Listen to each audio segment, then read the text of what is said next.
Very much, ladies and gentlemen. Thank you also to all our listeners and those who are watching us from wherever they are in the world, in Kenya and the world.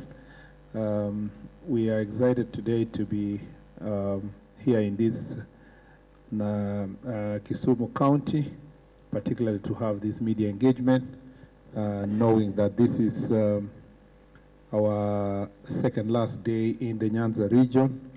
We've done 42 counties, Kisumu included.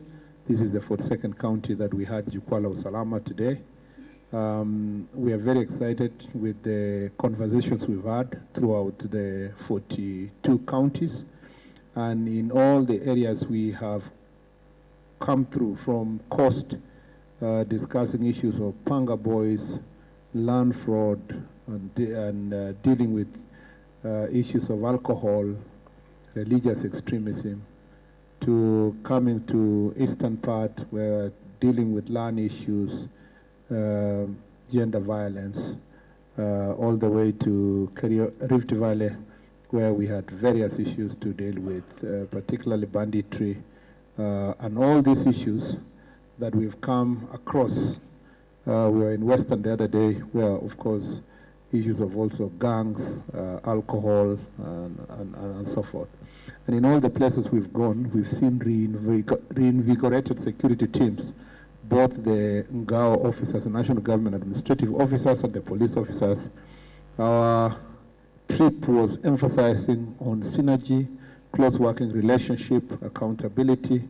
We have been focusing on decentralized governance to the local level, greater public participation in security matters. And I'm very happy to report that for every county we have gone to, there has been a difference as a result of our physical presence in that county and in agreeing on various strategies. For example, the amount of work that's going on now in Western in terms of security operation related to illicit brews and gangs is impressive. When we left Trans Nzoia, which has also the same problem, nearly 200 and almost 300 people have been charged so far in relation to crimes related to gangs. In Keria Valley, you can see something unprecedented, never happened before. Thanks to the security operation, working as a team, and the resolve that we have as a leadership in this security sector, we are now crossing over 120 guns voluntarily handed over. And I am telling you, nothing of that sort has ever happened in a very small area. And so we, including sorting out issues in Nakuru that related to gangs, of course we still have to deal with it. So I'm very excited to note that I'm happy that we came up with this approach based on the presidential, the government policy on bottom-up economic transformation agenda. This Jukwaa la Usalama is our interpretation of bottom-up in the sense that it's the only way you can be able to engage the people. It's also implementation of the Constitution, Article 10 of the Constitution on public participation and other laws. And I'm happy to note that though it's been tiring sitting for sometimes 6-7 hours, sometimes being in a county meetings for the entire day, but I am richer now, richer in terms of knowledge, richer in terms of network, richer in terms of policy. In the 42 counties so far, there have been various policy decisions made as a result of Jukwaa la Usalama. So in summary, I mean, I can talk again and again, I can talk the whole evening about Jukwaa la Usalama because of the benefits that are ensued from it. But what's important is that we are now in Nyanza region, and this is county number 5. We started with Kisii. Did we start with Kisii? We started with, I think, yes, Migori. Then we came to Kisii, and then we went to Homa Bay, went to CI, and now here. So tomorrow we complete with, we would have gone the other Saturday to Nyamira, but that is predominantly an SDA area. So it was better to have the meeting another day other than Saturday. So we're very happy with the progress we've made, and we are ready to engage with you and our listeners and people watching us on the various issues that we are tackling in this region. First of all, let me say that my predecessor had the advantage of being the Minister of Interior when NTSA was part and parcel of the Ministry of Interior. But now this is a shared function. The regulation of the transport sector, for us it's to enforce, but the regulation is a function that is with the Ministry of Ministry of Transport. Let me just to mention a few things. The Ministry of Transport is working on a greater regulation of this border sector. I remember when I was there, I gazetted the county transport committees, and the idea was that these county security committees will provide a platform for a partnership with the county government, because transport is a shared function with the counties. I opine personally that border is a transport of the last mile. I do not expect that someone is being carried by border from Kisumu to Nakuru. You know, it was never even intended that border should ply highway. It should be the transport of last mile, which means that people who come long distance using highways, now when they want to go to various parts of the county or various parts of a town, then they get this means of transport as transport of last mile. Remember that for many people who may not know, in the very few parts of developed world that they have border. So border is coming in to resolve a problem of failure to have a proper working transport system.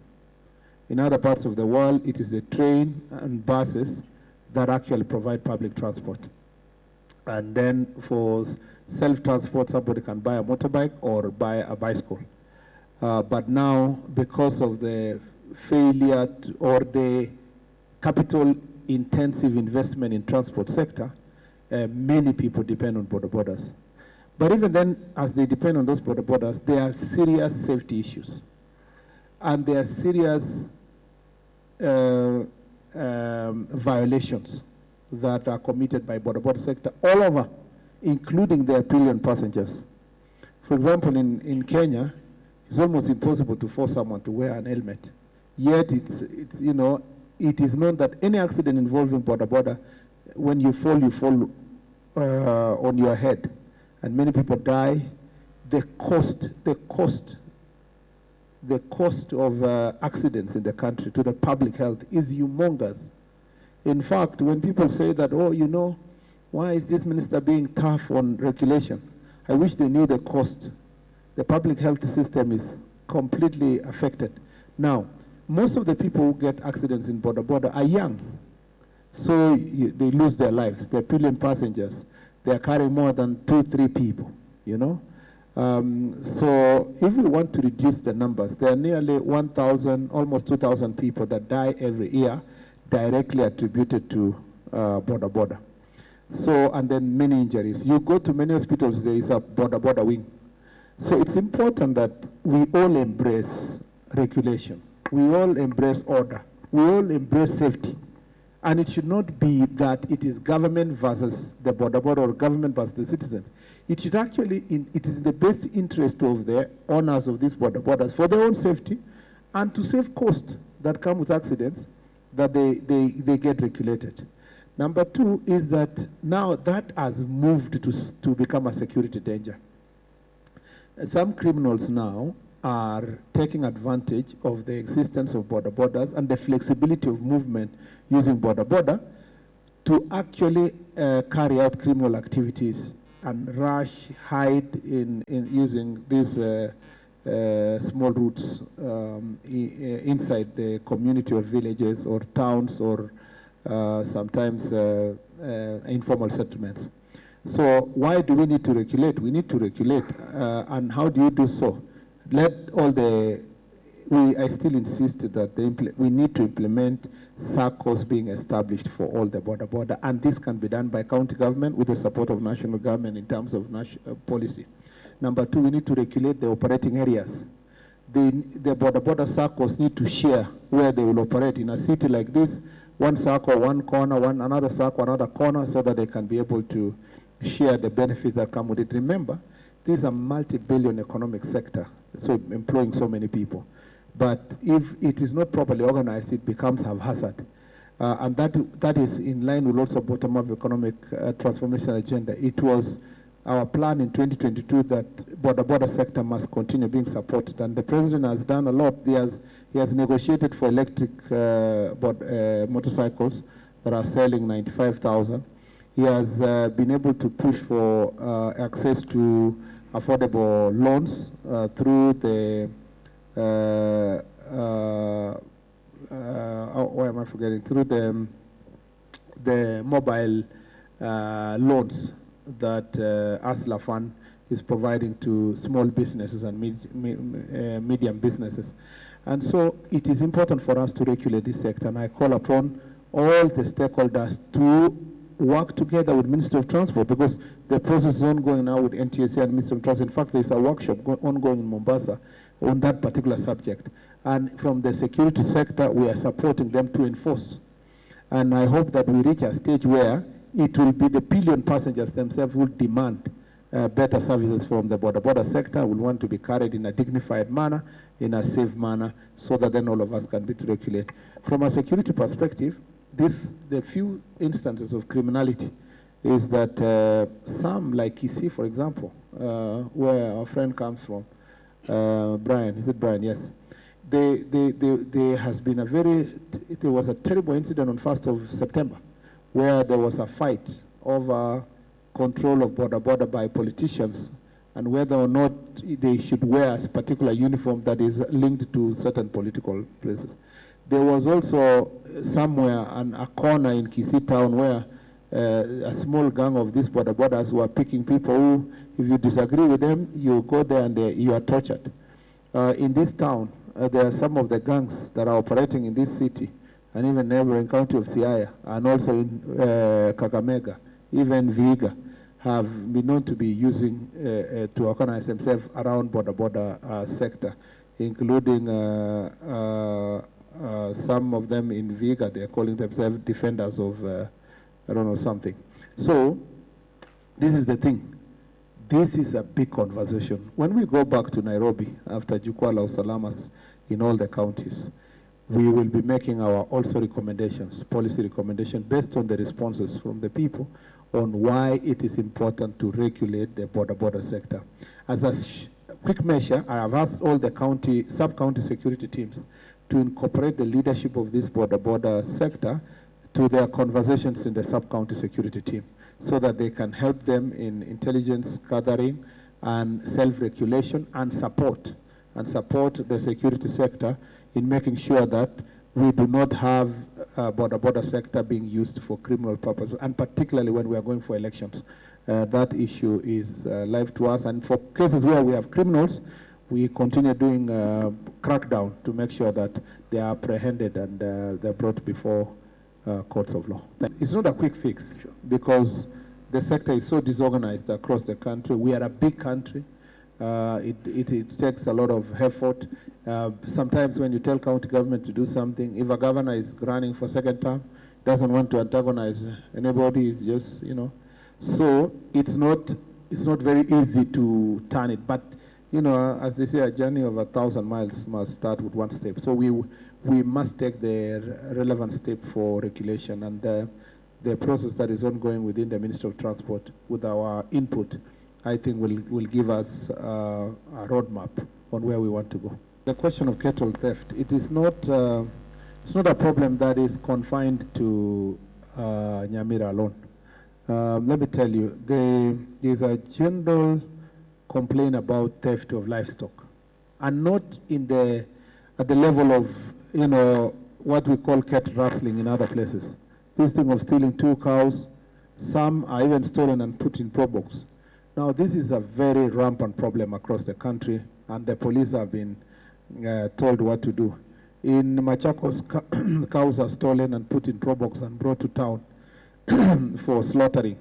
In the big problem in here in between Siaya and Mumias in Kakamega County, especially Butere. There's a lot of stealing of cows and then brought to Siaya, and the ones that are stolen to Siaya is taken to the other side. The same problem with Nandi and Kisumu, both ways, Kisumu and Kericho.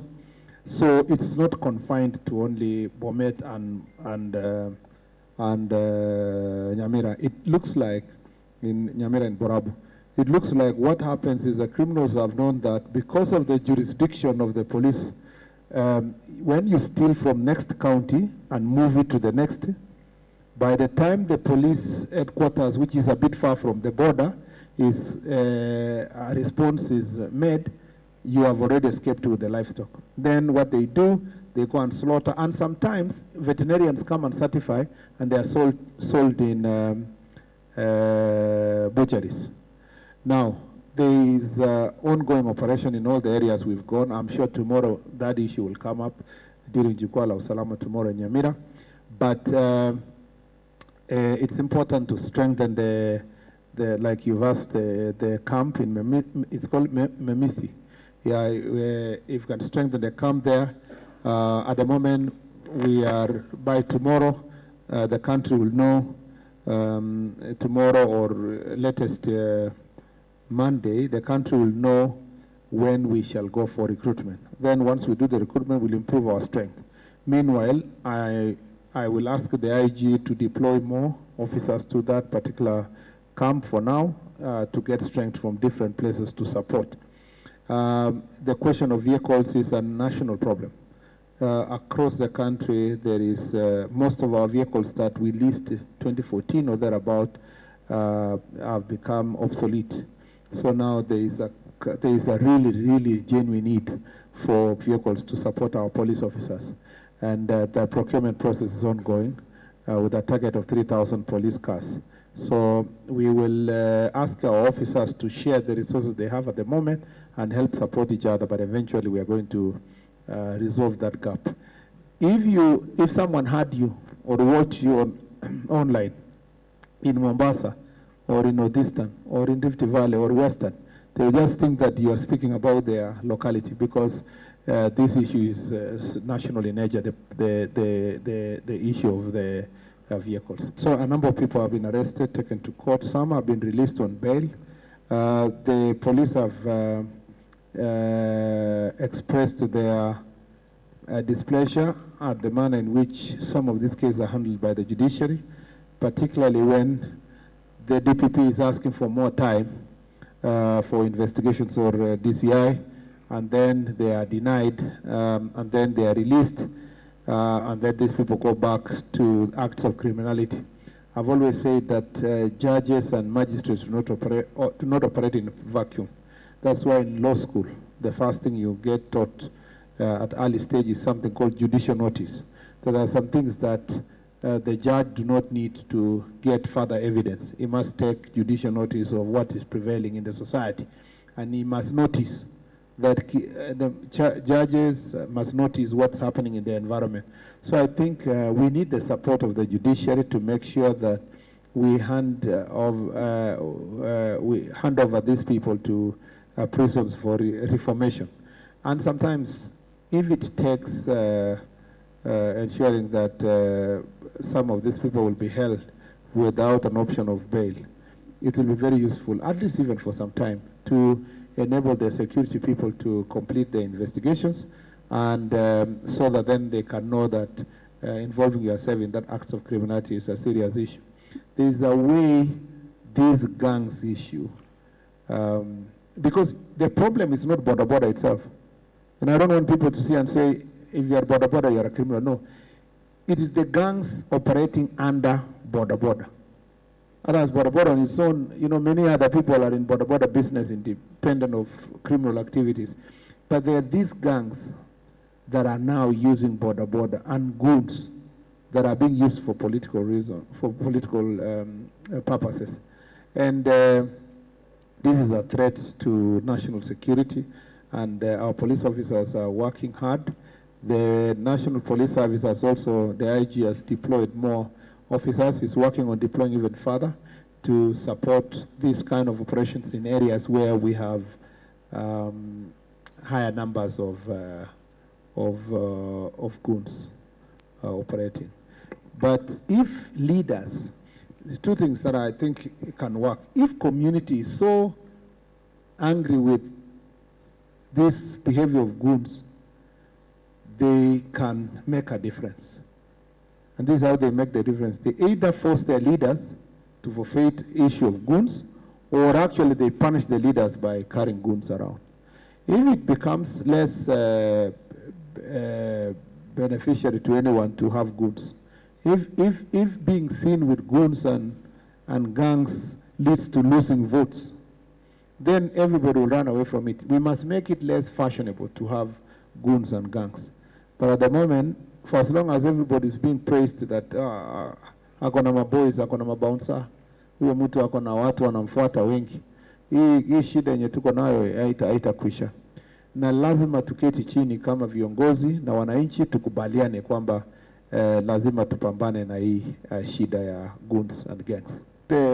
Your first concern is about officers that serve, as you said, Nyanza region. You're saying most of them come from one community and so forth. Although in the meetings that I was, I didn't find the level of statements that you've said. Truly, the names you have mentioned are there, but you deliberately picked only Kalenjins from different formations.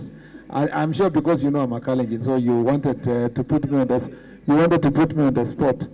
The point is that from across the country, the leadership of the police service is people of different cadre and from different communities. So I will not, unless there is somebody who has really a genuine formal complaint, which can go to the National Police Service. But from my interaction across the country, wherever I've gone, I have found that most of the officers have been deployed based on their rank and their capacity and their ability. And interestingly, even when we have wanted to change some officers, it is the public who are complaining to say, oh, this officer was a good guy, don't let him not leave. This one is a good guy, let him not leave. Where we have, this is the first meeting I'm getting a complaint based on tribe. And they are all Jukwala Usalama across, the complaints have been based on performance. People have been saying this officer is colluding on corruption, this officer is a drunkard, this officer is unable. So I would have been very happy if you told me that we have officer X, Y, and Z in this county, in this county, in this country, and they are a cause of insecurity, and I think such can be considered. Because now if you sit here and I tell you the whole picture of the National Police Service across the country, you will be surprised that it is not what you are trying to process. And I don't want to look like I am defending anybody. Should there be allegations that you think that there is unfairness, I think it's okay to put it in writing so that the National Police Service and the Commission itself can be able to deal with it. And I didn't get your name. Sorry. Huh? Agwanda. From which media house? Hope Media. Okay, thank you very much. So from Hope Media, I appreciate.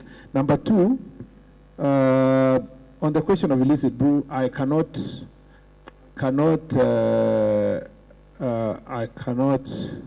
disagree with you, because there are police officers who are corrupt and who actually collude with smugglers and sellers of alcohol.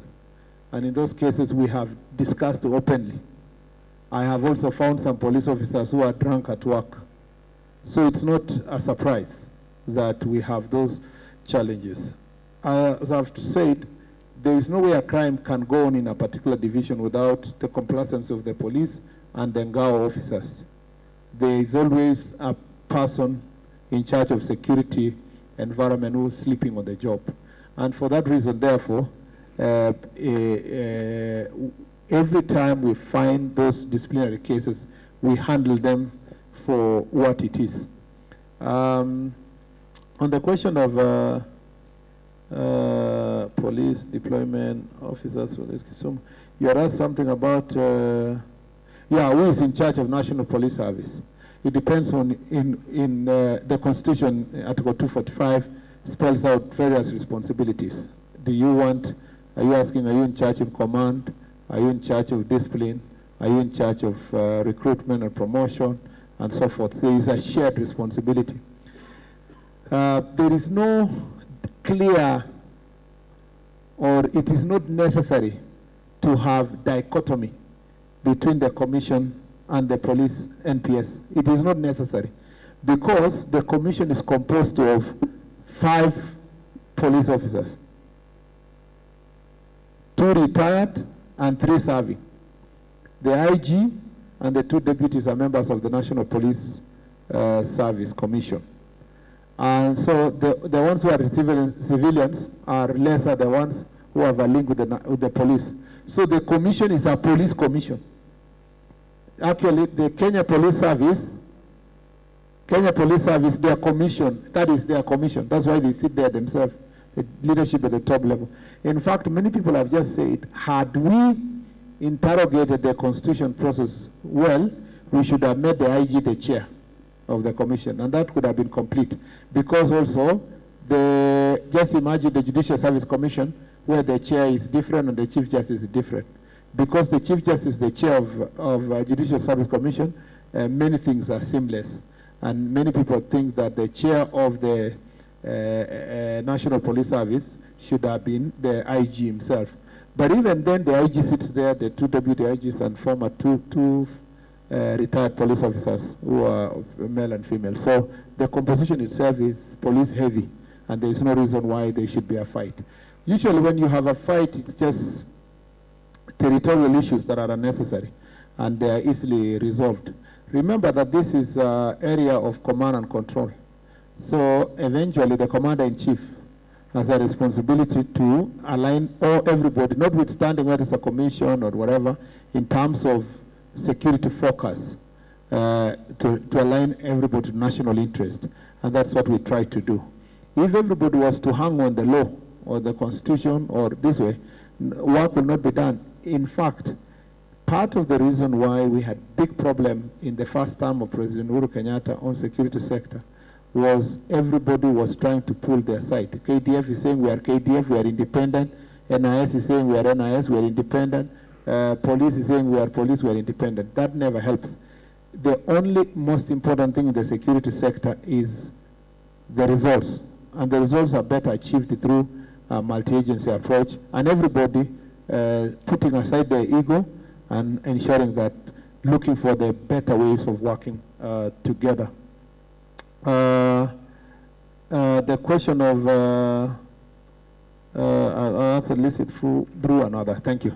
I think there was an issue about goons, and I have answered already that the general issue of goons is an issue that has been dealt with. CDF, it's a debate. So, and being Kenya being a democracy, I am a strong believer in decentralization of resources. And maybe because I was a senator, so I believe in decentralization, and that includes devolution. In the part of devolution, we have money going to counties and they perform devolved functions. In terms of decentralized funds using NGCDF, they perform national government functions but ring-fenced to various constituencies. I don't believe that NGCDF should be scrapped. In fact, I strongly believe that returning the money back to national government in Nairobi so that we go and struggle, all of us, to get that money for basics like education and security is retrogressing, not progressive. And for me, the fact that national government has ring-fenced that money to come and take care of school education and security issues is a perfect way of ensuring that there is equity across the country.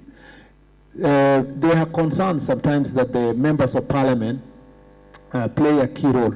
But where we've come from for the last 10 years, there has been a greater divorce on the direct role of the Member of Parliament in the appropriation of this money.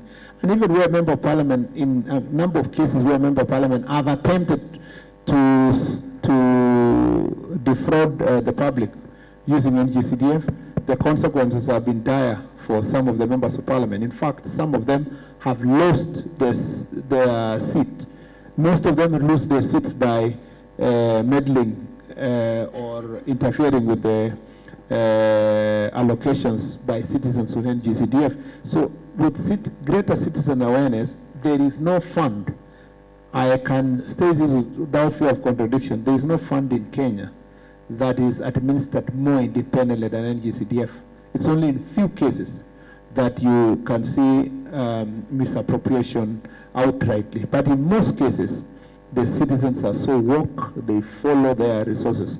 Now, the only problem I have with NGCDF at the moment is that from our perspective, we are trying to push for also in NGCDF itself a specific allocation for security infrastructure.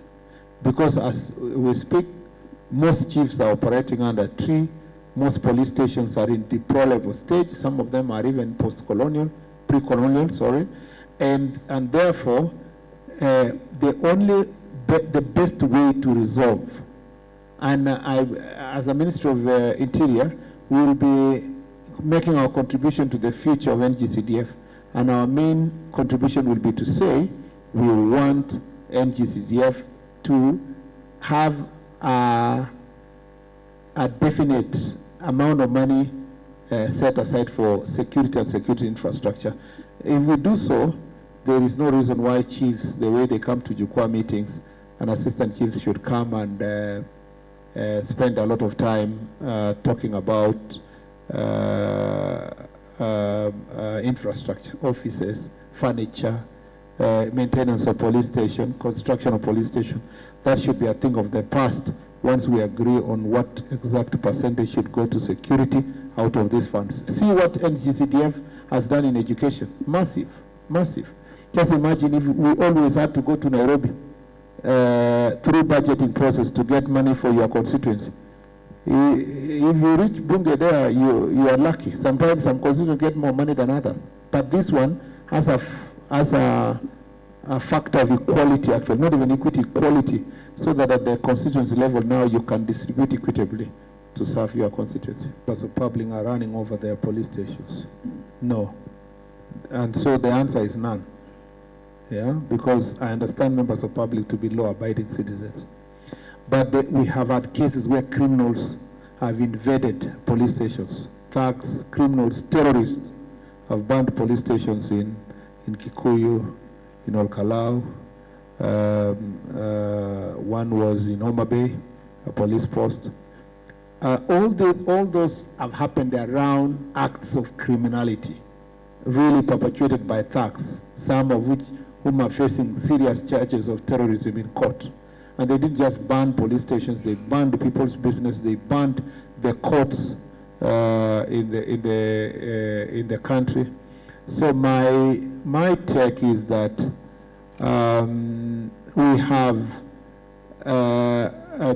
we have done well to arrest and charge these people.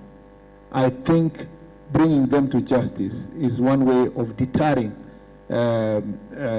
continuous occurrence of the same. And should anyone attempt again, even towards election time, we will be firm to make sure that we protect the nation without favoritism. If we don't become firm, we will not have a country to protect. Blocks are established based on security concerns, but some of the roadblocks have been assessed to be superfluous and to be avenues for corruption. And so where citizens have made proposals that those roadblocks, we must be able to get rid of those roadblocks. The National Police Service, where they petitioned the IG has always caused a review to establish whether there was a security concern for establishing those roadblocks. And so depending on I have no details as to the distance between the two roadblocks and the purpose that they serve.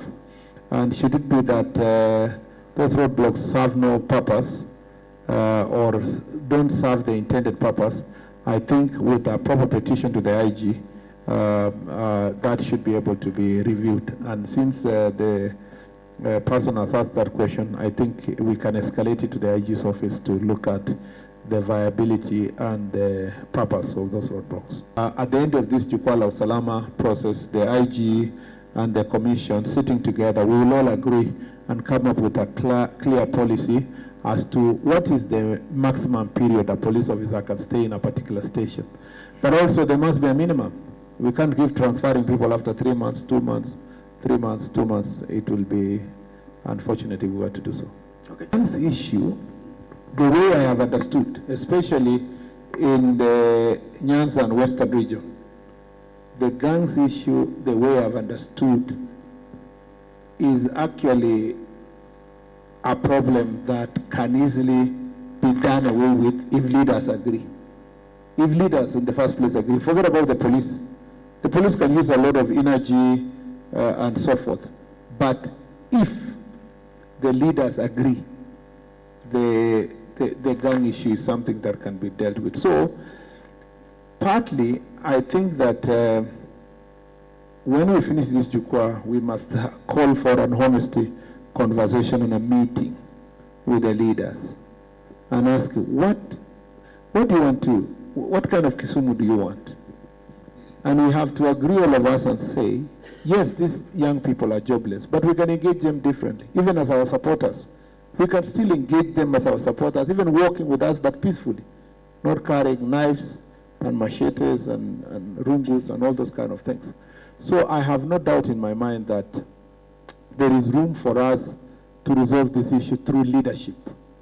But since some leaders may not cooperate anyway, because it may not be in their interest to cooperate, they want to intimidate their opponents so that nobody can come forth to become a candidate or so forth, or have free environment.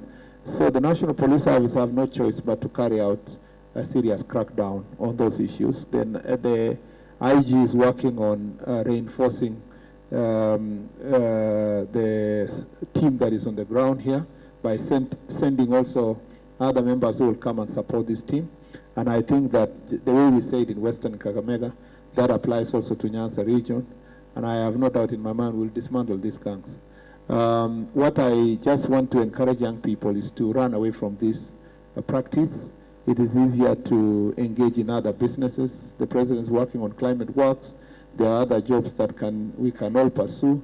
We can even organize our border sector, and it will employ more people when it's orderly, when it's neat, when it is peaceful. So I think that my encouragement to the young people is to shun these practices and organize themselves in a peaceful manner. Violence does not benefit anybody, and the government will deal with it decisively. Let me say this, I have had behind the scenes interactions with a number of elected leaders here, elected opinion leaders in the region, and all of them are concerned about gangs. So in the way I have assessed their body language, I think people they are now tired. Even those who are actually having some, they are only having them because of fear. Even them, they are prisoners of the same gangs. So they wish that someone can salvage them from this issue of being gangs. And I think that can be definitely be sorted. Yep.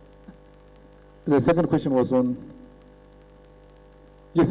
No, I just said it is no need for the DCI the DCI as it is can do that job, but with reinforcement in terms of human resource from other parts. The DCI should be able to support from national level. The IG should be able to reinforce the team that is on the ground here to deal with the magnitude of that issue. There is no need to establish a unit for gangs.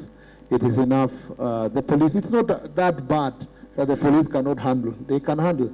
It's just that the strength that we have in various counties now is low. We can do better in terms of greater deployment. Some questions that the public would like to know. And the first one is do I make a statement and regret? Never. When I regret, I apologize. I come public and say I was wrong. But when I'm a lawyer, so I have to apply my mind before I say many things. But besides also being a lawyer, I am the cabinet secretary responsible for matter security. So you cannot say security issues as an afterthought. You can't say it as guesswork. It has to be well thought out. You must have run through your head before saying. You can't also say it out of anger or excitement. You must have thought about it.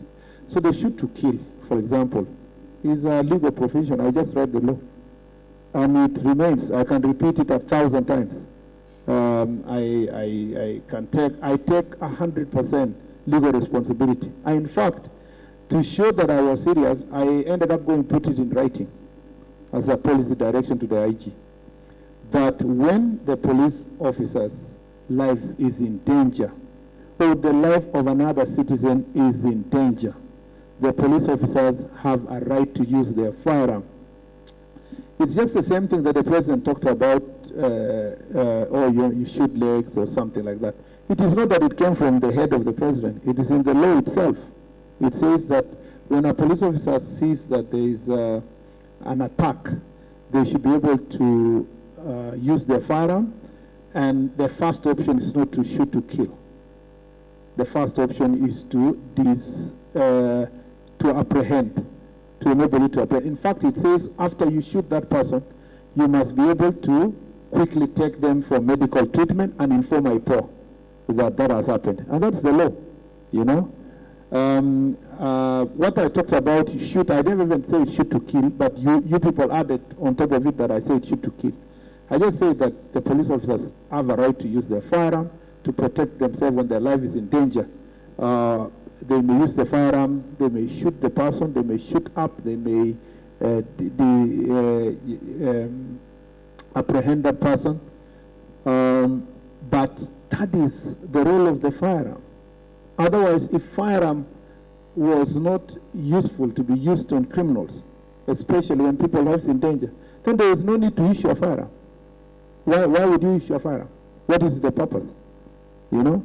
And then many people are taking these statements we are making because in their head they are seeing themselves as protesters.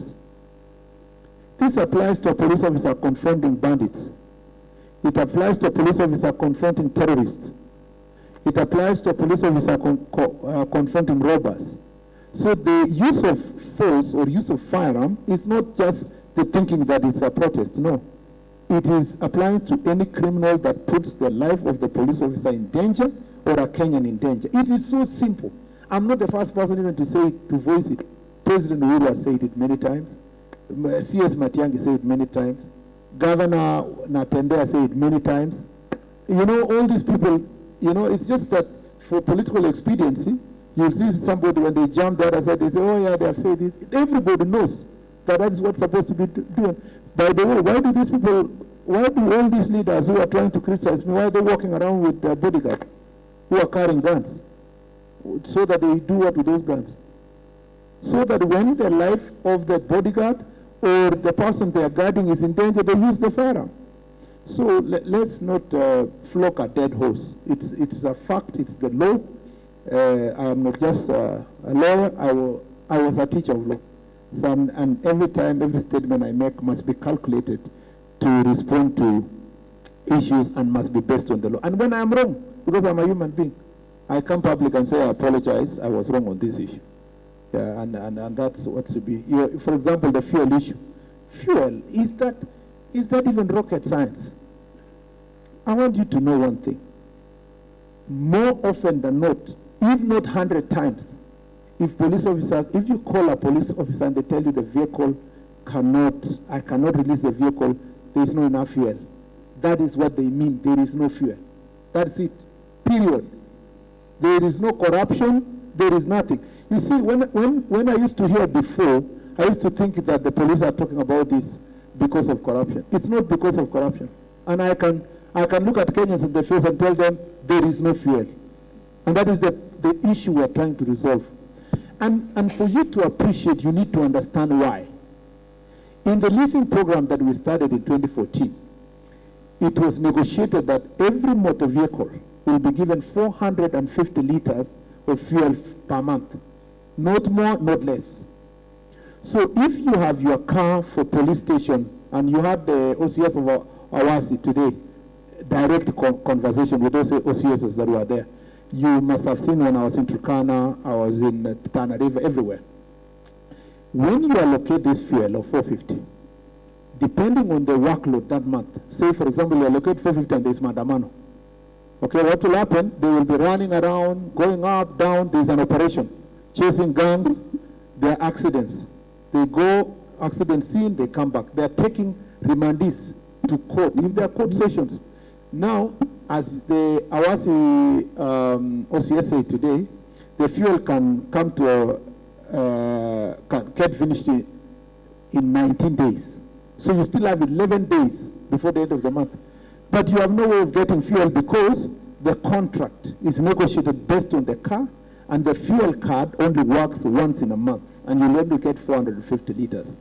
That's why most of them are arguing that increase the fuel. You are there in the session today. One OCS said let's move it to 750, but there is already a negotiation going on that let's move it fast to 650. So when a police officer tells you, I'm sorry, I can't act because I don't have fuel. And this is not science. As a senator and the other MPs, we have helped police fuel their vehicles because the fuel has ended before the end of the month.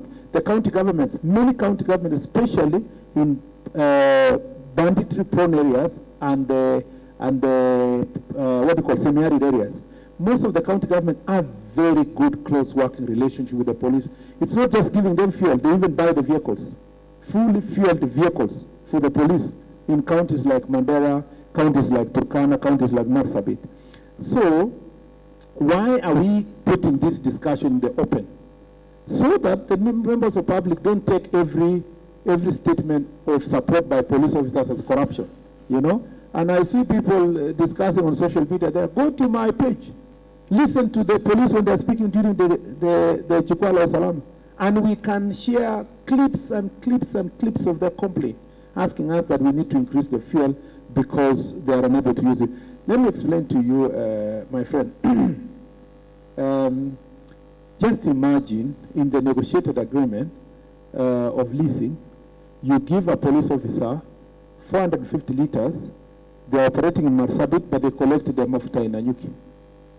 Okay? And that 450 liters includes the one he is coming to take the fuel and go back and go and use it for operations.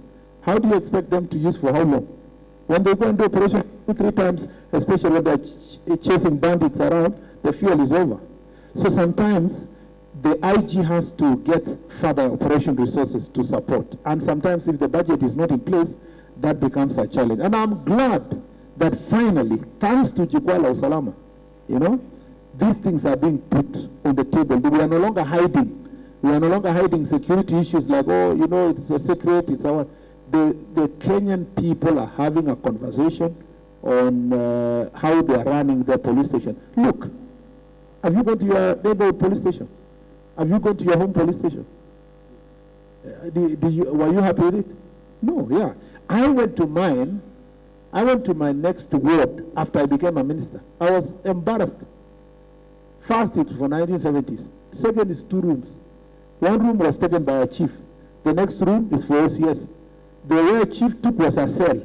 So they have a small tumor on the floor where they tie the suspects. So as the chief is working, the suspect is tied down here. I mean, and let me tell you, visit all the police stations, you will ask yourself, I've told you, go to Sondu police station here.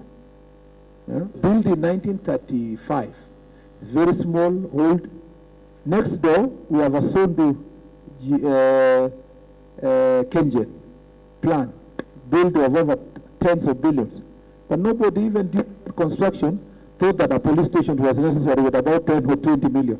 So Jukwala Usalama is getting us as citizens to think about investing in our infrastructure, security infrastructure.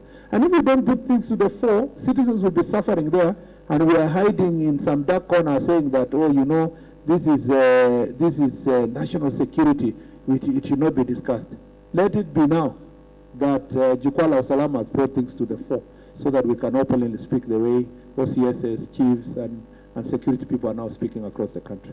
Thank you. Oh, no, sorry. You had one more question. Sorry, I became too passionate about it. Politics. No. I mean, I don't see politics as a negative thing. So when someone says you are engaging in politics, I have no problem. It's like he's praising me. Because the definition of politics is, are you saying where I was bad? It's politics that has got me here. You know? I mean, if the people of Elgeyo Marakwet did not elect me in 2013 and put me in Kenyan platform, I would not be where I am. So politics is not a negative thing. In fact, it's the hardest job in the country. Somebody should be proud to stand somewhere and say, I am a politician. You know, I am a senator, I am a governor, and I am very proud of my 10 years as a senator. And politics is positive. I don't think, even if someone writes, I saw today in your newspaper you had written that some ministers are involved in politics. And I was wondering, so what's the problem? Because, you know, the definition of politics is management of public affairs. So management of public affairs includes governance and leadership. You know for sure that I support the leadership of President Ruto. And even sitting here, I will tell you, please, my friend, please vote for President Ruto. He wants to transform this country. And he's already transforming this country. So as a cabinet secretary, I cannot, my first responsibility actually is to make sure that the policies of government succeed and that government is re-elected based on those policies. And that is politics. And that is good thing. And I encourage people to do politics. What we don't want is people to do bad politics or you know, things to do with violence, hurting other people, discriminating. I cannot be allowed as a cabinet secretary, for example, to go around and say, because you don't support Ruto, we will not be given security. That is not politics. That is hatred. That is negative kind of politics. That's not leadership. So I support politics. I believe in politics. I live politics every day because I am privileged given by the people of Kenya through the election of President Ruto to serve at the highest level of political decision. And every day we make political decisions on how to govern this country. And there's nothing wrong with engaging in politics. The last thing is that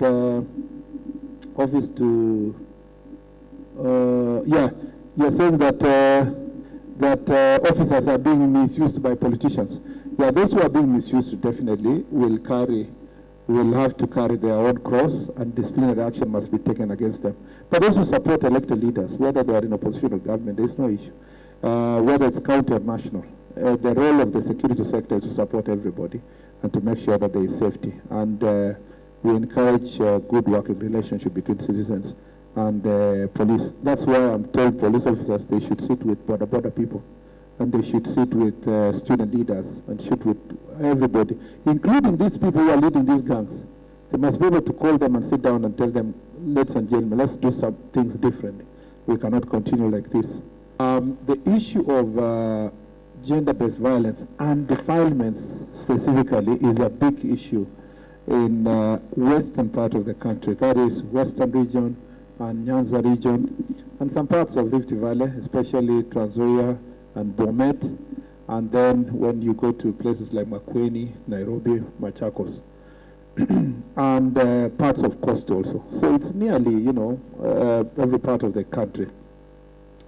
And I think, to be very honest, we need a champion. We need, you know, champions against the sexual and gender-based violence, and especially for children. And the question is, in terms of reasons why it's prevalent, we have, I think that one, it's repugnant practices in community, wife inheritance, things to do with this issue of, because in some cases it is stepfathers who are perpetuating these issues. In other places, things like disco matanga, because the numbers are prevalent during holidays. That means most children are safer only when they're in school. When they're out of school, their lives are in danger. By the way, it's not just about girls. In some instances also, there have been reports of sodomization of young boys. So this is a very serious issue that is prevalent because of those practices. Number two, it is also tied in some areas with drug and alcohol abuse. You know, when these children are exposed to drugs and alcohol at a younger age, or the people who take the drugs and alcohol, they take advantage of them. In some other instance, the other reason why it's very prevalent is because the families, the community, because the people who defile, especially defilement, who defile young girls are family members, step parents, fathers, in some situations, step aunties, uncles, and all that. So what happens is that, even mothers tell their daughters, why did you behave in that manner that your father did what he did to you? So the reason, and then they will start saying, I don't want you to talk about it because you will ashame your father, your uncle, you will ashame this family. So they establish a kangaroo court, and they are saying they will do alternative dispute resolution on matters of GBV, sexual and gender-based violence. And I must say that in the entire engagement that we've had, one of the things I've emphasized among the chiefs is to make sure that they take seriously reporting cases of gender-based violence. There's something I want to appreciate the judiciary. In cases where these people have been arrested, the judiciary has been taking seriously than any other offense. The judiciary has taken seriously cases of sexual and gender-based violence. And I think there is an opportunity when we punish most of these offenders, sex-based, we are able to make progress. Gender-based violence also is about spouses beating their spouses. Husbands are being beaten, especially those ones who are drunkards. They are being beaten by their wives. And then husbands are also beating their wives. So these issues also, when they are reported sometimes in police station, especially when a man is beaten, some police officer wanamwambia mwanaume mzima unapigwa. So they demean the violence meted on these men. And in some cases also it is the lady, men, there's a lot of, a day hardly passes. You don't hear in the country that somebody stabbed their wife, or the wife killed the children, or the husband killed the wife and the children, even within the police service, because of mental health cases and so forth. So we are working on raising awareness, because most of this is raising awareness. Enforcement, we have told our police officers, I don't want us to go that way, Faith, of gender-based, whereas it's good to have the desk for those who want confidentiality. But it is advisable that every police officer, whether inside a police station or a police post, or even at his own home when he's on leave, should take seriously the question of gender-based violence without really having to categorize that it is a matters that are only being dealt with by gender desk. Because these are high crimes, these are very serious crimes. We must take it for what it is. And today we were with leaders, and Senator Catherine Muma has been insisting to me even before here that she's among the leaders, the group of leaders that would like to become the champions to fight against the gender-based violence. And I welcome the support of all members of parliament, not just to look at the agenda, to make sure that we take seriously this issue. Again, the other practice that actually perpetuates this thing is this thing of early marriages that are supported by communities, practices like FGM and so forth. And you saw in Wajir, for example, a forced marriage of a very young girl. So all these issues, we must deal with them, we must take enforcement, but we must sensitize the public. When the consciousness of the public goes up, I think this issue will be sorted. Survivors, unfortunately, let me say this, that rescue centers are more or less linked to medical facilities, gender ministries and departments and so forth. And it works better when it's a devolved function, because these medical facilities are within county. But I think also from a national level, we need to have a conversation, because it is the police officers you saw, most of the OCS who are saying, were the first persons to respond. And when they respond and they find someone who has been hurt, they take them to hospital. They don't know what to do with them. They'll go to hospital, who will pay the bill. And when they finish paying the bill, where are they going to live? And there was a CBO today, I forget the name, that is also doing some work here. I think that we need to make mandatory requirement for every county to have a rescue center for both victims of GBV and sexual offenses like defilement, because these people need to run away. There is a witness protection unit in the Attorney General's office. It's the Attorney General's DPP.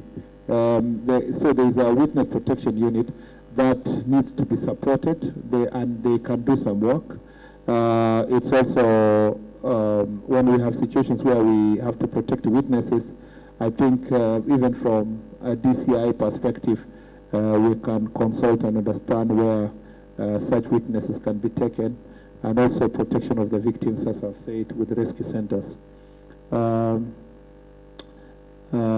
Yes, I agree that, as Millicent is saying, that there's a lot of leakage of information. You go and, tell a police officer, such a person is a good.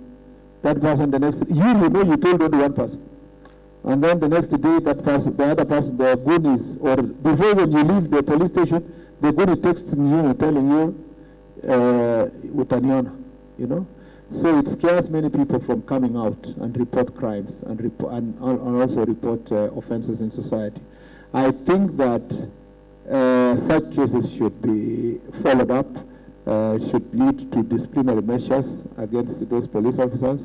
I think we need in the National Police Service to strengthen complaint mechanism so that complaints against officers who are non-responsive can be taken seriously.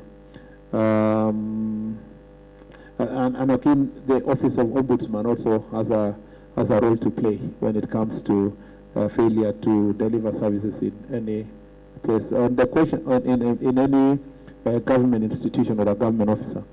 On the question of media safety, I don't think that the police go out of the way, like you're putting it to say, okay, that one is a Ramogi TV, let me just Lima, that is the Nation, that one is whatever, Egesa, Kisi TV, and many others.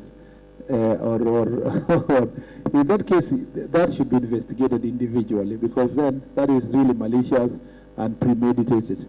But in most cases, journalists find themselves in the crossfire. The unintended consequences of all these mandamanos and so forth. And it's our responsibility to have continuous engagement. We have an open policy. The National Police Service has an open policy to engage the media. And it's only to our benefit that we get genuine and open media coverage. Sometimes the media houses complain when it's police, but when it's goons aligned to politicians they support, they don't complain.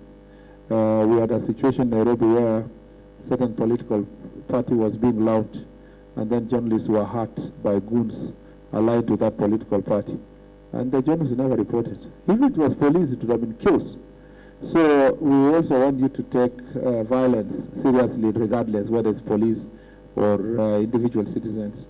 And I look forward to also a country where demonstrations will be peaceful, not the kind of violent demonstrations we see in our country that was not intended by the Constitution. I don't know even why we did not, that issue was top issue in Busia, Siaya, here, Kisumu, in Kisumu, Homa Bay and Migori. So it's a very, very major issue actually. It would have been a disaster if we didn't address the question of management of resources of Lake Victoria. The challenges that we have here is that there is part of protecting the fishermen, the beach management units, the harassment of our people, but also the general exploitation of that resource, how to do it in a more sustainable manner. The regulation of the same is through our laws and the East African laws and international law, and the Ministry of Mining and Blue Economy is undertaking civic education training for the fishermen on how to have sustainable fishing. They are also being encouraged to be in cooperatives so that they can have they can be more organized. There is also a consultation between the county and national government, because there is a role for the county and there is a role for the national government. So it's a partnership. It's intergovernmental, but also, as we say, multi-sectoral conversation about resolving this issue. Now, one of the things that we must do as a country is to have the presence of law enforcement officers along our border inside the lake. That has already been done. We have a presence of our Kenya Coast Guard. We have the presence of the Border Patrol Unit. And today we made as a decision that we need to strengthen that presence. How? We need to buy more boats, patrol boats. 2, we need to hire more officers for Kenya Coast Guard. 3, we need to deploy the Border Patrol Unit in more places. So I think we have said Mangeta, is it Mangeta? Yes, Mangeta, Ringiti, and Sori are the 3 places we will quickly deploy officers from the Border Patrol Unit to strengthen our presence. We are also procuring modern boats that will help. As you saw in the Jukwaa today, the concern of the officers is that you cannot survive one boat, because you need one. If it has an issue, another one can be able to rescue, and they can be able to help each other. And then the vastness of the area that you are covering is extremely important. Once we have the presence of our police officers and the multi-agency team, whether it's from KDF or the police in the border there, now we think also about what are we going to do with our neighbors. And I answer you this question knowing also it applies to Lake Turkana, because I've been there to Tobanyang. The same problem is there between the Ethiopian side and the Kenyan side. So the question is, and we are strengthening, we are doing exactly the same in Lake Turkana. So once you have done this, what is the next? The next is to think about our cooperation with our neighbors. We have a joint cooperation agreement with Uganda. We have East Africa Community that binds us together with Tanzania.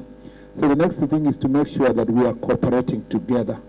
To start with, because a lot of these things between us and Uganda, there was a very good proposal today in the Jukwaa that perhaps Uganda, it is time Uganda send a liaison officer to Kisumu, and we send the liaison officer to maybe Jinja or one of the ports in the side of Uganda, so that then when we have issues, the liaison officer from Uganda will consult quickly. If there are issues with Kenya in the Uganda side, there is a liaison officer who consults quickly. That can facilitate our relationship. I don't think, to answer you, that demarcating the border will solve this problem. I think we generally know our border, even without clear demarcation. Demarcating the border also in Tobanyang will not solve the problem. Why? Because in Lake Victoria, the fish breeding happens in Kenya, and then as they grow, they move to the side of Uganda. Okay? And they don't have passport, they are not intact. So sometimes fishermen follow the fish to the other side. In Turkana, it is the opposite. Breeding happens in Ethiopian side, and the fish come towards the Kenyan side. So it becomes a cause of conflict between the communities in Ethiopia and Kenya, and also the same with Uganda and Kenya. So what is the best way? The best way is to have a shared agreement on how to manage these resources together, fish together, share together. In any case, we are one community. And how to achieve that is to make sure that there is a joint presence of our officers in the lake. So, and maybe regulate the numbers, regulate the access, and then one of the complaints of Uganda is that we are taking the fish when they are still young before they properly grow to cross to their side. So if there is that general understanding, then we can agree that we can fish together. And I think that joint agreement can make us have a peaceful coexistence with our neighbors than to have a fight with our neighbors. And thank you for raising that issue. We take this one very seriously, and you will be seeing activity in the next 2 weeks. You will see our officers in the 3 patrol bases, and you will see also the procurement very soon of the boats, and will be delivered for greater patrol in the lake. And this thing will be a thing of the past. We are really intentional in resolving this issue. You know, Jukwa has now shown us that we just say these things as they are. The management of traffic is a combined responsibility. Yeah, as I told you, transport is about regulation, the inspection, the regulation of the drivers, the regulation of the circles. All that work is within transport, NTSA responsibility. In fact, I remember we started a process of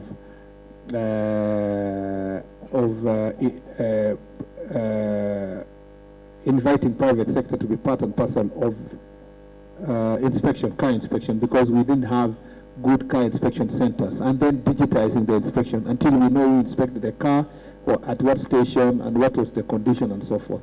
Car inspection is one of the areas that is really need to be done.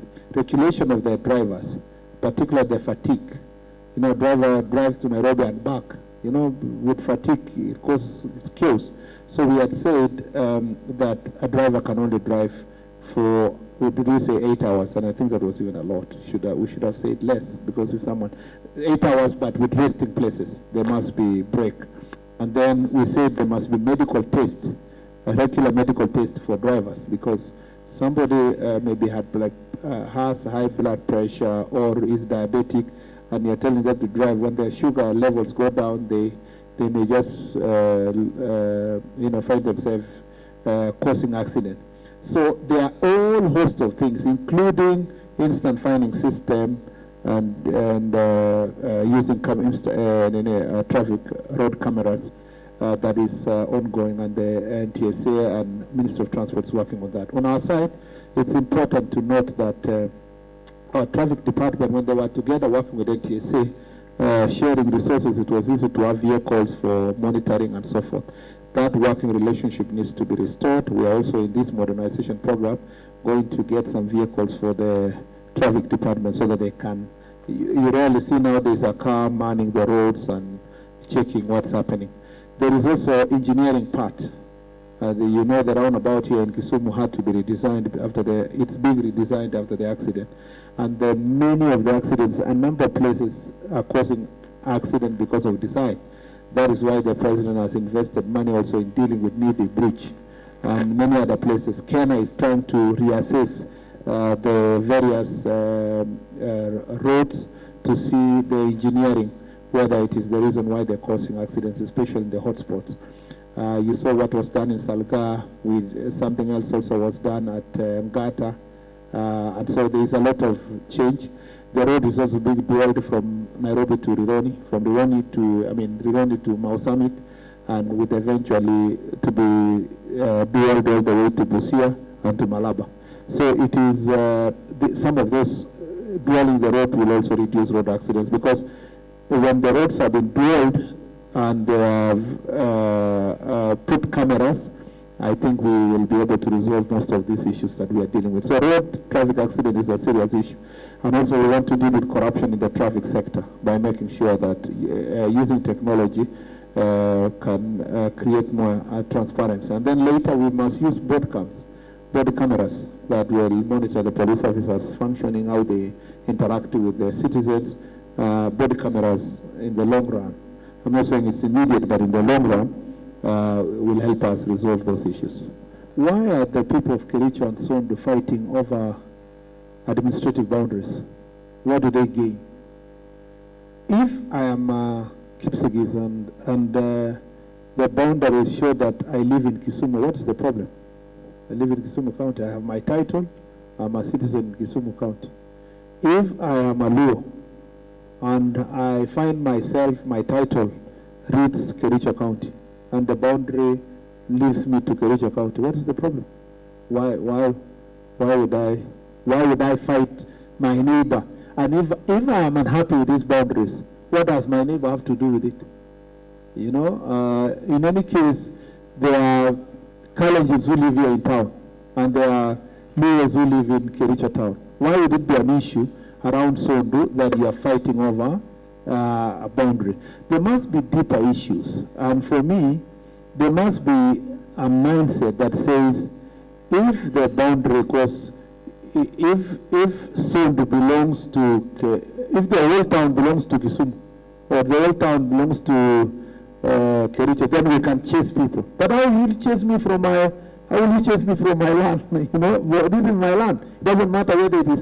So the people who should have been fighting is Governor Mutai and Professor Nyang'nyong. And what would they be fighting for? They should be fighting for taxes. That is the only fight. You will say, no, I'm the one to collect. This one says, in fact, all businessmen in Sondu town should be the one saying, no, no, no. You guys go and solve your problem before we get to know who is coming to collect taxes in this area. But the citizens shouldn't be fighting. And NCIC has been doing a good job there. Commissioner Okundi is here. They even had a plan to go and put a peace monument. Yes, thank you very much, engineer. They had a plan to go and put a peace monument there, and then there was a lot of political activity in Kericho. Now that the political activity will subside, we will call for a barasa and go there together. We'll have a meeting with the citizens. I am very happy with the Jukwala Usalama of Kisumu. The citizens of Kisumu, including chiefs, were requesting us to operationalize the administrative units on the side of Kericho, so that they can have equivalent number of the chiefs like it is in the Kisumu, so that they can have better conversation. And that's the same request. You can see these are people who care for each other. That's the same request I got when we were in Kericho. So these issues are manageable, and also we need to push our people to go to school, to become busy. Some of these young people are jobless. The ideas of can I get somebody's land or can I fight my neighbor comes in. Some of the issues also lead to stealing of livestock and so forth, but the police are working on operation to deal with those issues. So I see the chairman of NCIC is here, and we appreciate Reverend Kobia and the team who are here, and the vice chair and the members who are here. So I think to be very fair, it is something solvable. Lastly, boundary is not a problem of Kericho and Bomet, Kericho and Kericho and Kisumu, Kisumu and Nandi, Kisumu and Vika. It's all over. I don't remember a county where we did not pass through and people have an issue with a boundary somewhere. And I think eventually the real coordinates should be marked on the ground maybe. But it's a shame that we are one country and we want to really put markers in our own country. It should be general. It should be just that the counties know generally this is where we live. There is nothing really we are fighting over. We are not another country vis-a-vis another country. But if it gives us peace, for example, Machakos and Murkomen are fighting over boundary. So if it promotes peace, perhaps, and that's one community. People speak one language, one community. So perhaps we just need to mark it for purpose of tax collection and many other issues that we are dealing with. There is an operation that is going to be done to get rid of guns that are in civilian hands in both Narok and Migori counties.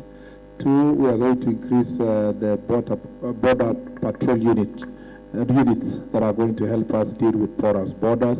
And 3, we are going to return the formed-up units that were stationed in between the 2 counties.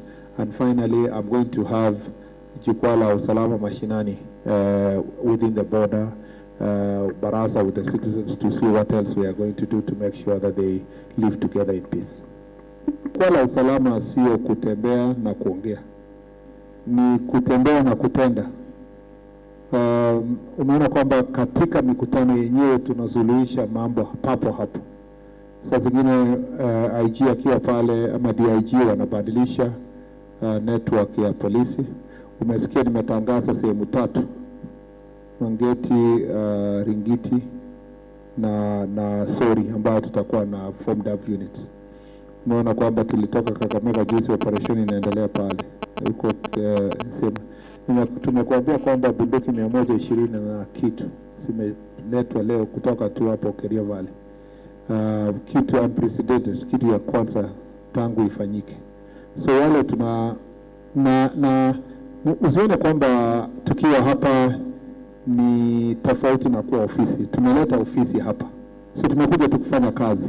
Tofauti ni kwamba tumefanya kazi kwa mashinani, pale ambapo tutaelewana na wale ambao wanafanya kazi mashinani, na tunawapatia nafasi wachangie katika kusuluhisha shida ambazo wanapitia.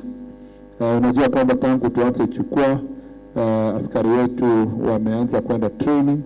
Kulikuwa na conference ya OCSs, chiefs sasa wanaenda training. Chiefs 8,200 watamaliza training mwisho wa mwaka huu. ACCs walienda training wakamaliza, na training is an important part of improving service delivery. So atungojei, hakuna kitu tunangoje. Tukishafika kaunti yako imeisha, kazi iendelee, na tunataka kuona matunda.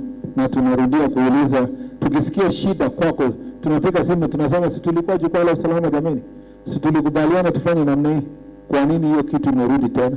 Ama wewe umelegea, na yale mahitaji yote yameulizwa, pengine nitangojea tu kidogo ni yale ambayo yanahitaji bajeti.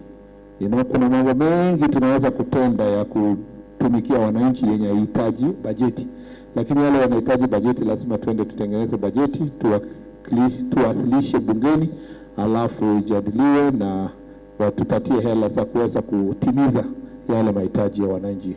Kwa hivyo utaona mabadiliko kubwa sana katika ziwa Victoria sababu ya jukwaa la usalama, na utaniambia wewe mwenyewe.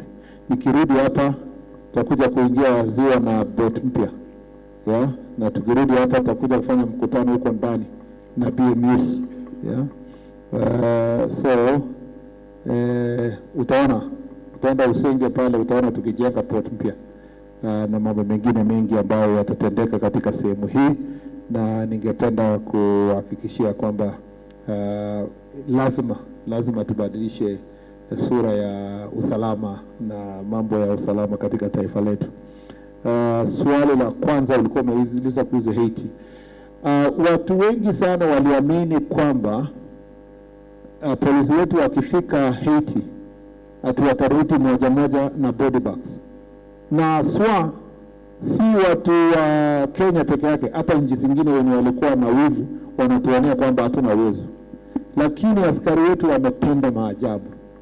Wamefanya kazi kubwa sana. Walipoenda Haiti, airport ilikuwa imefungwa.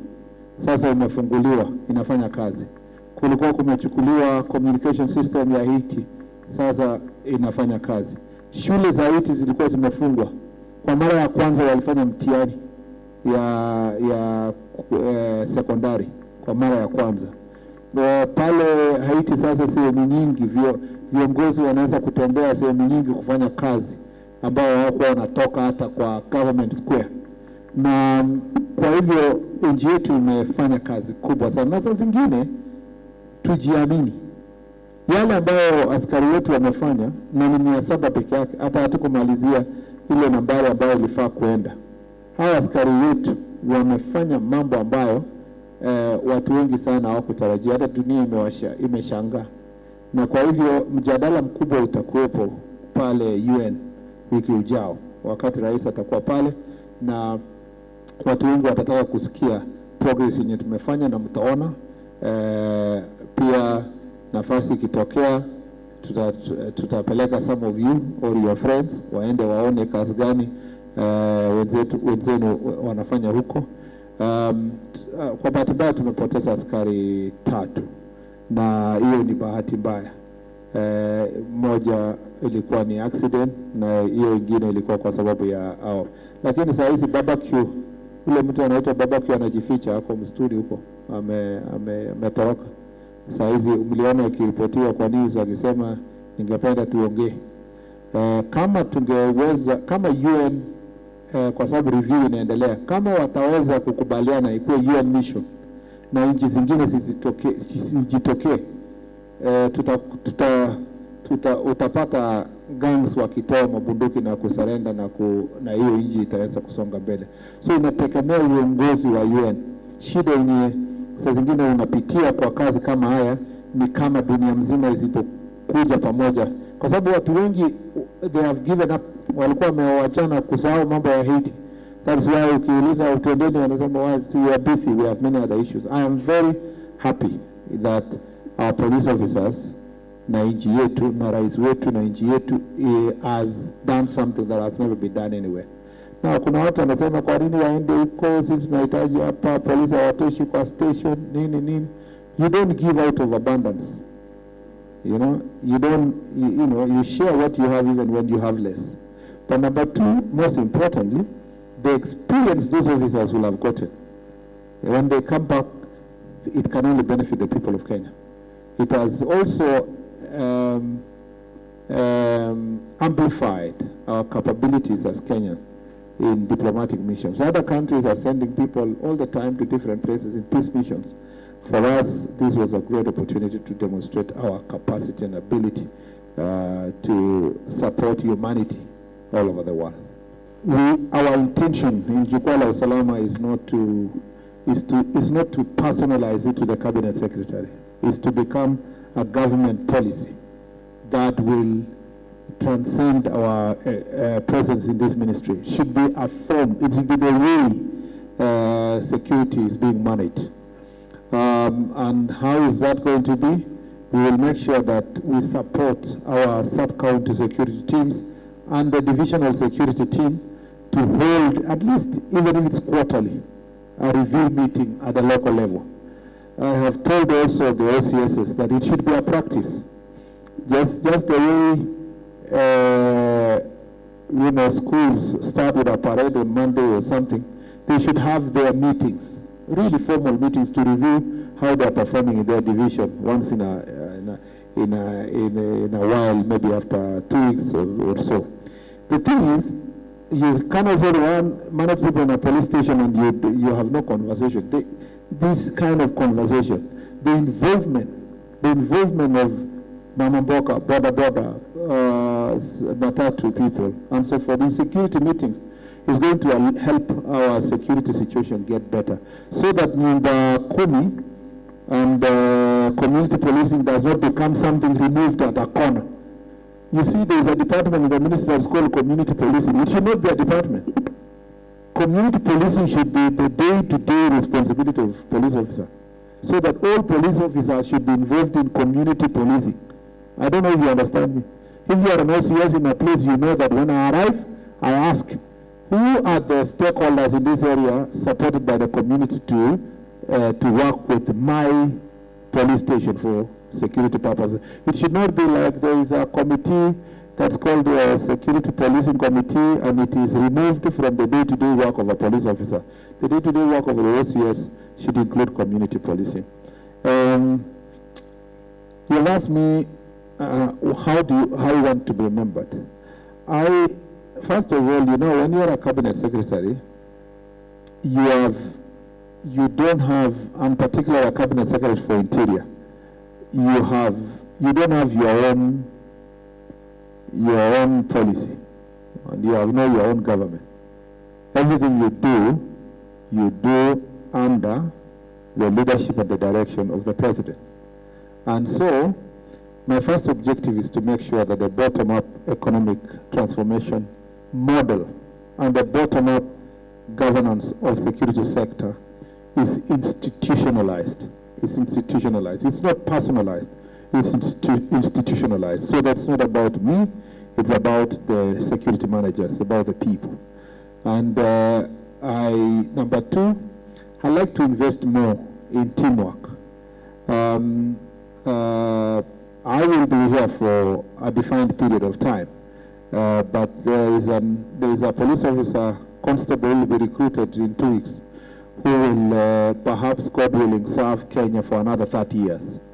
So it is my desire that once we institutionalize governance, we also, I would like to be remembered as a person who worked with others as a team, build a team, and made others shine, helped others to shine in what they do, so that it's not about me, it's about the team.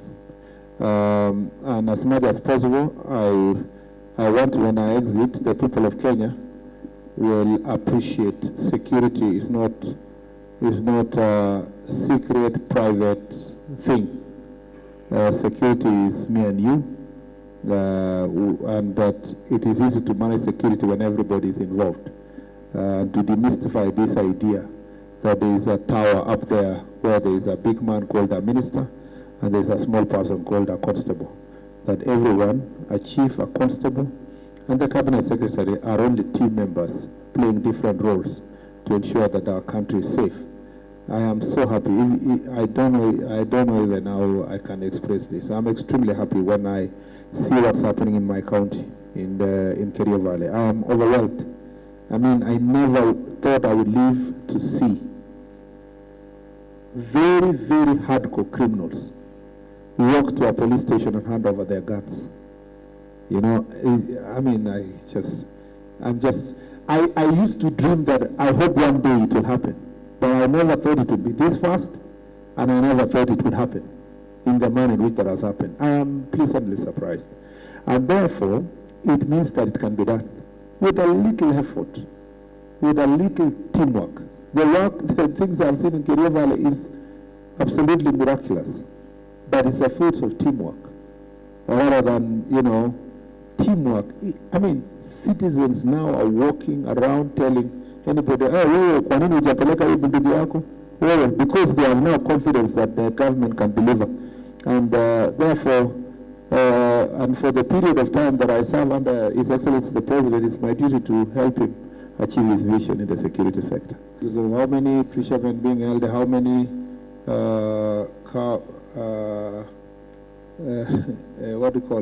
people have been arrested, I don't have the numbers. And it would be impossible as a cabinet secretary to have every number of people arrested without first consulting. So the best thing would be that maybe through our social media page is to respond to your specific question on the numbers of the people arrested, released, charged, and convicted, and so forth. I know there are some also Ugandan officers who were arrested in Kenyan side around Busia, and they were handed over back to Uganda for charging. Some of the arrests that are happening in the lake, I know that it is illegal. It is some kind of kangaroo court where fishermen are arrested and then they asked for bribes. It's not actually official fines. And that's why we are saying we must have proper official presence in the lake and also liaison officer to solve those issues that are happening in the lake. The rest of the people who are being arrested about cattle theft in Kenya are so many. If I was to carry in my head, it would be very difficult. But specifically around Nyakach and Sondu, perhaps it may be necessary to consult before answering.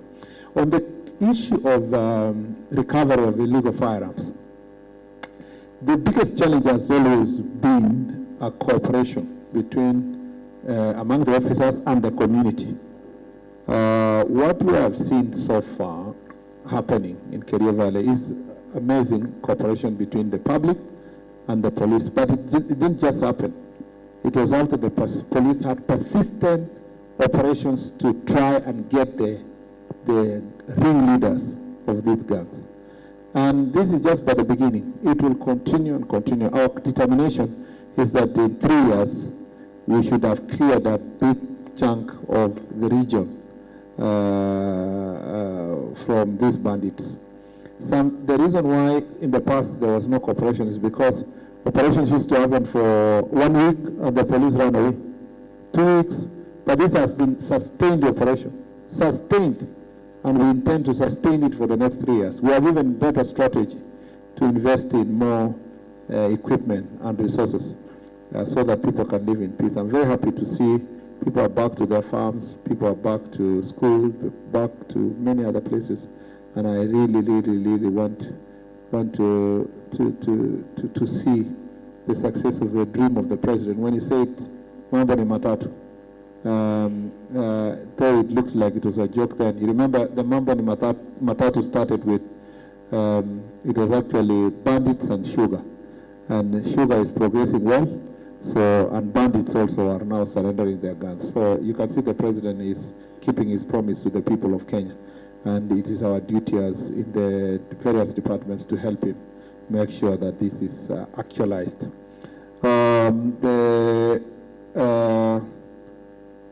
of course, going forward, there are challenges like terrain, road success, network, which we are working on. And the National Security Council a week ago, 2 weeks ago, agreed to push for certain budgets, directed Treasury to put aside certain resources for access, roads, and so forth for security operation.